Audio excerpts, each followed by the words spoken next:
And it's a great time to save some tomato seed, and I'm going to show you how I do that in this short film. If you've discovered a really delicious variety of tomato this summer, maybe something you found in a mixed punnet in the supermarket or had in a salad somewhere, then you can save the seed and grow the plant yourself next year and see how you get on with the harvest.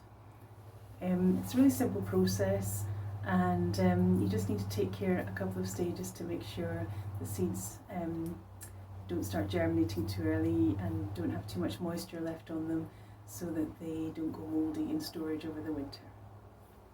First of all, this is the variety that I've been growing for a few years now. I don't know if you can see the stripiness on the skin. They do ripen to a nice deep red, although being the end of the season, I don't have very many ripe ones to show you. I used to think this tomato was called Fondanello because that is what I could find, the name of the image that looked closest to it when I was searching online. But actually now I'm wondering if it's one of the artisan tiger varieties. There's artisan tiger red or pink, and other varieties that have been bred to have this stripy effect. Anyway, the taste, the flavour is second to none, really savoury with a sweet taste too. They're really, really fantastic tomatoes. And I think they're Italian, but I'm not sure. I found them in a box of mixed tomatoes that I got in the supermarket and saved the seed, and I've been growing them ever since.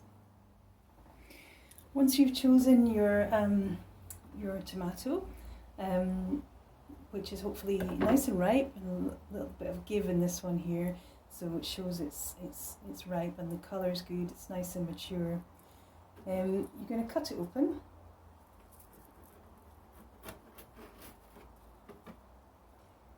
And then scoop out the seeds into a bowl of some sort.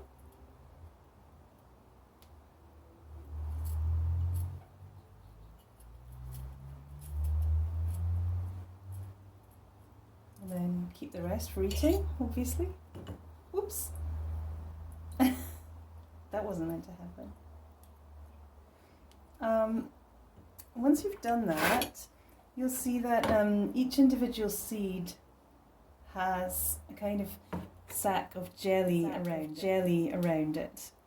And that jelly is a kind of protective gel that has an inhibitory effect on germination. So really you want to get rid of that so that when you come to sow them next year, the gel won't stop them germinating. So what I do is I just leave them for a few days in this in their own juice and with the jelly around each seed, and I leave them to just dry out, and then I rub them through a sieve once they've dried out and wash off the jelly and the juice. So you put that through a sieve, you rinse it off, and then you just have the seeds without the jelly anymore.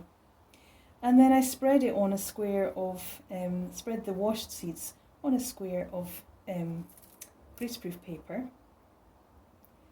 I won't do that here because I'll wet the seeds that I've already dried, one that I did earlier here. So that's maybe going to take about 2 to 3 days, just on a windowsill or somewhere out of the way in your kitchen. And then scrape them out of the sieve onto a square of greaseproof paper and let them dry overnight. And what you'll be left with is some dry, separated tomato seeds. They might stick together a little bit, in which case just separate them out and leave them to dry maybe another overnight. And then you can either fold that up as it is and label it and date it and put it in a dark shed for next year, or you can scoop them into a nice seed packet and again label it and store it for next year, ready for sowing after the frosts have finished. And that is how to save tomato seed. Thanks for watching.